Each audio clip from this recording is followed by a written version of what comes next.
The air inside the substation hangs heavy, thick with the scent of ozone and stale coffee, a low hum from the war surplus transmitter vibrating through the hand-labeled vinyl records stacked near the console.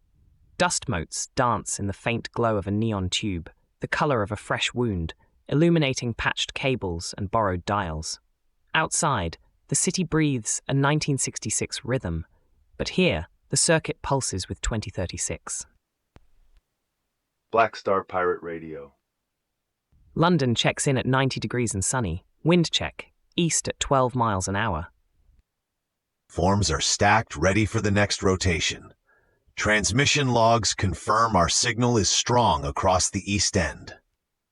Anansi's meters show optimal resonance. The civic mesh is buzzing, Kalen. Your antenna work is holding the line. Just giving it a gentle nudge.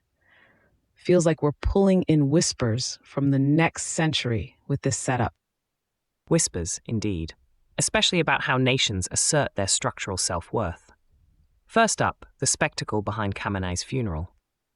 Millions converged on Tehran and Mashhad for the state funeral of former President Raisi and Foreign Minister Amir Abdollahian, a massive, state-orchestrated public display. The regime specifically sought to project an image of unwavering unity and stability to both the Iranian populace and international observers during a precarious leadership transition. This event exposed the deep political fault lines within the Islamic Republic and the supreme leader's control over public narrative. This isn't just grief, it's a meticulously choreographed ancient imperial ritual, echoing the grand processions of Persian kings, designed to imbue the current leadership with a divine right to rule. The collective performance is a cultural anchor, reinforcing the lineage of power, irrespective of individual consent. Patching in a caller, the boundary keeper. You're on the signal. Togee, this is the boundary keeper. You talk about structural self-worth. But for Iran, who truly pays for this theatrical display of power? Are these millions genuinely grieving, or are they a coerced audience, the ultimate cost being their suppressed autonomy? Copy that, bringing it back to the main thread. The real question then is how to hack that script. If the state performs unity, what's the counter-performance? We need to design a system that captures organic sentiment, not just the mandated one. A sharp observation, boundary keeper, and a clear call, Kalen. The cost is indeed dignity when consent is manufactured. Raw exposure for March finalization, a concrete alternative to a state-orchestrated display, is empowering independent citizen journalists within Iran to document the unvarnished public sentiment, including dissent, beyond official channels. Our chosen next move: actively amplify these independent voices through global digital platforms, asserting the people's sovereign narrative over the state's performance. This builds a resilient inner architecture where truth, not propaganda, is the structural vector. Next, a shift to economic architecture. Hold that thread. Next signal. Bank of England handed powers to regulate key. London's financial guardians are flexing new muscle today. The Bank of England has been handed significant new powers to regulate key tech firms, including Amazon and Google. Under the new Financial Services and Markets Act 2023, the Bank of England now supervises systemically important third-party cloud providers like Amazon Web Services, AWS, and Google Cloud. This oversight primarily targets their operational resilience, aiming to prevent outages that could trigger widespread financial instability across the UK banking sector, impacting millions of transactions daily.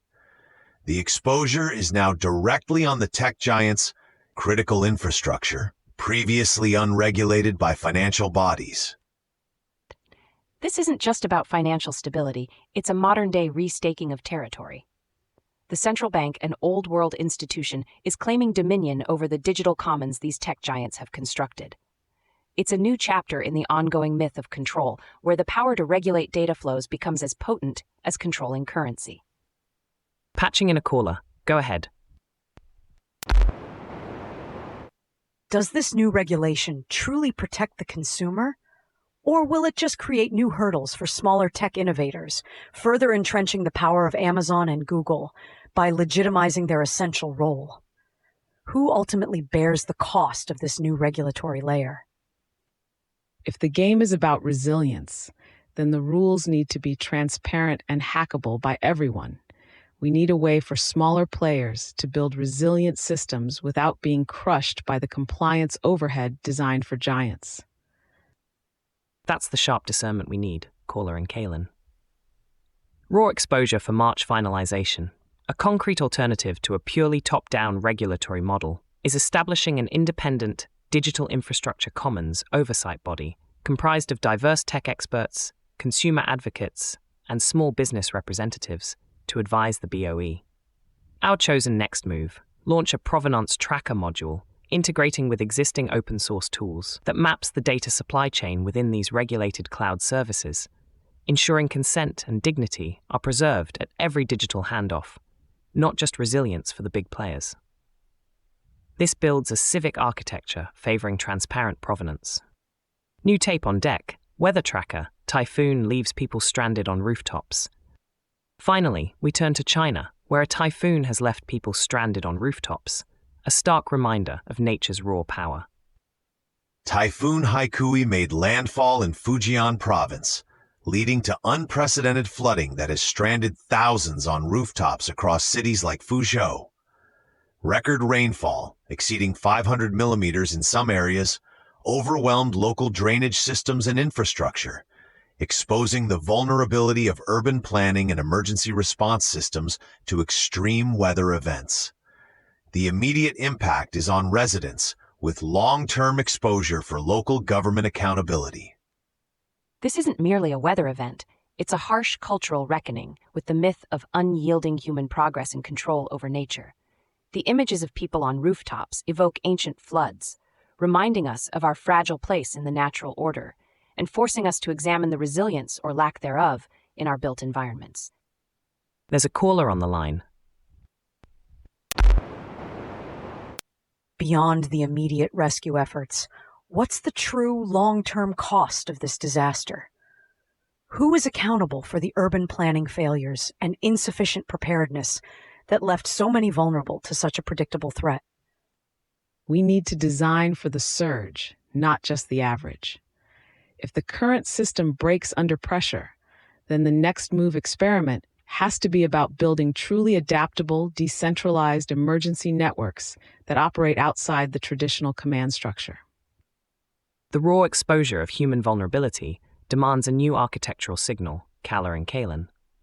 Raw exposure for March finalization, a concrete alternative to solely relying on central government relief, is investing heavily in community-led climate resilience hubs in vulnerable regions, equipped with localized early warning systems, decentralized power, and pre-positioned aid.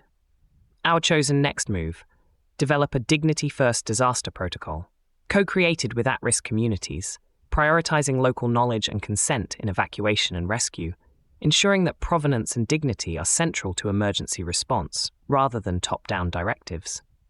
This builds resilient inner and civic architectures from the ground up, turning confusion into actionable vectors. A faint static crackles like distant rain, then clears, leaving only the warm hum of the tubes. Black Star Pirate Radio. Continue the signal at TogeeVision.com. Tune in, Sparks and Stories, Gig Passport.